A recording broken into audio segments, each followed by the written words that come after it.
Bonjour à tous et bienvenue sur une nouvelle vidéo de Genette Alpha. Aujourd'hui nous allons voir et présenter la nouvelle salle du musée océanographique qui présente de nombreux dispositifs et jeux interactifs pour les visiteurs.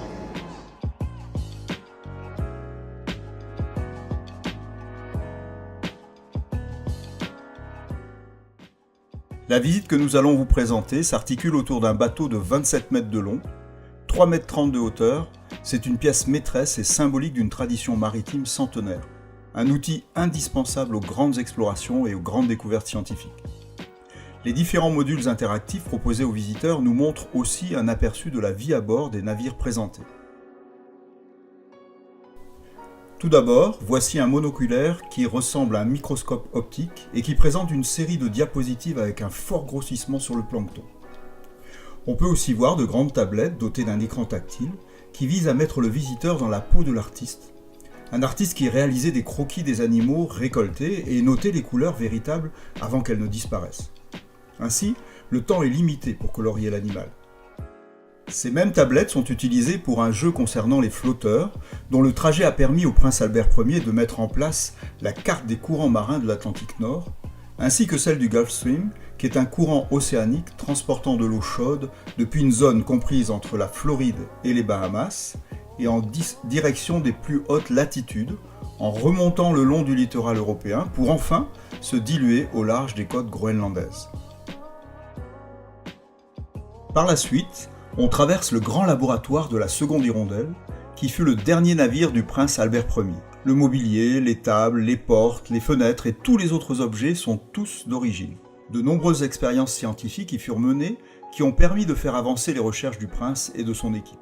Cette tablette nous présente les différents membres de l'équipage de la princesse Alice, navire du prince Albert Ier, ainsi que de leurs rôles respectifs.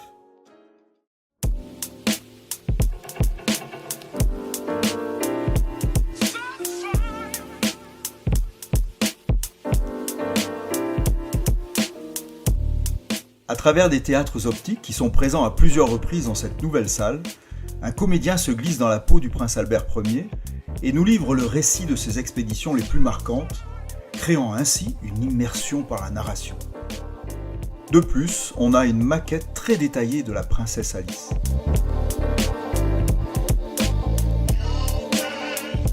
Lorsqu'on entre dans la coque du bateau, on peut découvrir les destins croisés du prince Régnier III et du commandant Jacques-Yves Cousteau, à travers les dates clés qui ont marqué leur histoire et qui sont présentées sur une frise chronologique. À côté, des photos, des séquences filmées qui viennent illustrer l'histoire sous la forme d'un hologramme. Dans cette partie, nous traversons un tunnel sous-marin composé de 32 écrans qui nous offrent une expérience immersive à 300 mètres de profondeur.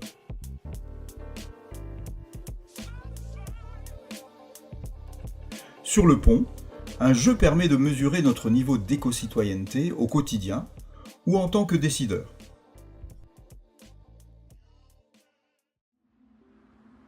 Sous le haut patronat de son Altesse Sérénissime le prince Albert II, la principauté de Monaco participe activement à la sensibilisation et à la protection des océans, grâce à la diversité et la complémentarité des institutions monégasques unies pour cette cause. Ce dernier témoigne de sa passion, de son engagement pour les océans sous la forme d'un hologramme au réalisme impressionnant. Par la suite, on découvre les grands dangers qui menacent notre planète grâce à des vitrines interactives. Cet atelier nous permet de devenir un consommateur plus éco-responsable en nous demandant de choisir une espèce marine en vue de nous donner des conseils concernant son achat. Nous sommes informés par exemple du fait que cette espèce est ou non affectée par la surpêche et si on peut l'acheter et la consommer en toute sécurité. De plus, on peut connaître la localisation des aires marines protégées, ainsi que des informations supplémentaires sur ces dernières.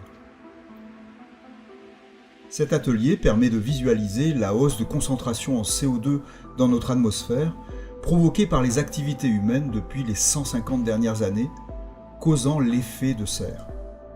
L'objectif ici n'est pas seulement d'exposer, de sensibiliser, mais également de convaincre, de fédérer de manière plus engageante à la protection des océans. Ce nouvel espace se positionne ainsi à la croisée du rôle politique et fédérateur de la principauté de Monaco. Au-delà d'offrir l'opportunité d'apprendre, de comprendre, l'espace Monaco et l'océan nous invitent à l'action en intégrant de nouveaux dispositifs digitaux et des expériences mécaniques.